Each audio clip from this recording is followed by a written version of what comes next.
লেপচা উন্নয়ন পর্ষদ গঠনের বিরোধিতায় আজ 12 ঘন্টার পাহাড় বন্ধের ডাক দিয়েছে গোর্খা জনমুক্তি মোর্চা। বন্ধের দিন সকাল থেকেই শুনশান দার্জিলিং, রাস্তাঘাট ফাঁকা, বন্ধ দোকানপাট, যানবাহনও প্রায় চলছে না বললেই চলে। বিভিন্ন জায়গায় দলীয় পতাকা নিয়ে পিকেটিং করছেন মোর্চা সমর্থকেরা। আচমকা বন্ধে বিপাকে পর্যটকেরাও।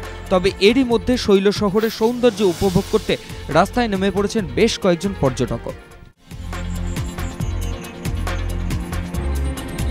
2001 সালের পর 2013 দীর্ঘ সময় ধরে আফজল গুরুর ফাঁসি নিয়ে টানাপোড়েন। সংসদ হানার মূল চক্রী আফজল গুরুকে কেন ফাঁসি দেওয়া হচ্ছে না তা নিয়ে বারবার প্রশ্ন তোলে বিজেপি। সন্ত্রাস দমনে যথেষ্ট উদ্যোগী নয় কংগ্রেস। বিরোধীদের এই অভিযোগে অস্বস্তিতে পড়ে কংগ্রেস। অস্বস্তি দূর করতে আবারও সেই পরিত্রাতা প্রণব মুখোপাধ্যায়, এমনটাই মনে করছে রাজনৈতিক মহল। রাজনৈতিক বিশ্লেষকদের মতে সরকারের অস্বস্তি দূর করতে কখনো অর্থমন্ত্রী, কখনো বিদেশমন্ত্রী কিংবা প্রতিরক্ষা মন্ত্রী হয়ে অবতীর্ণ হয়েছেন, কখনো স্রেফ দলের ক্রাইসিস ম্যানেজার হয়ে হাজারো সমস্যা থেকে দূরে রেখেছেন দলকে। দেশের রাষ্ট্রপতি হয়েও সেই প্রণব মুখোপাধ্যায়ই সন্ত্রাস দমন ইস্যুতে ফের কংগ্রেসকে সামনের সারিতে প্রতিষ্ঠা করে বিরোধীদের যাবতীয় সমালোচনা বন্ধ করে দিলেন, এমনটাই মনে করছেন রাজনৈতিক পর্যবেক্ষকরা।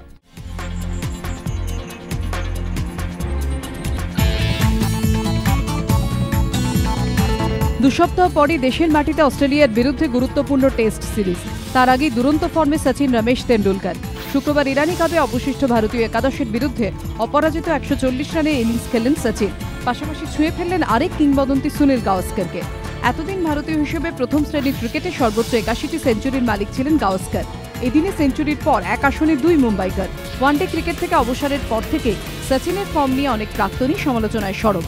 সচিন ব্যাট হাতেই সব সমালোচনার জবাব দিলেন বলেই মনে করছে ক্রিকেট মহল।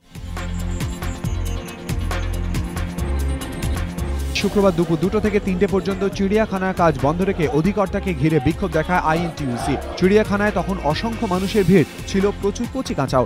এভাবে বিক্ষোভ চলায় অনেকেই অসন্তোষ প্রকাশ করেন, মুখ ভার ছোটদেরও। 1 ঘন্টা ধরে মুখ্যমন্ত্রীর মন্তব্যের প্রতিবাদে বিক্ষোভ চলে, শিখে ওঠে কাজকর্ম।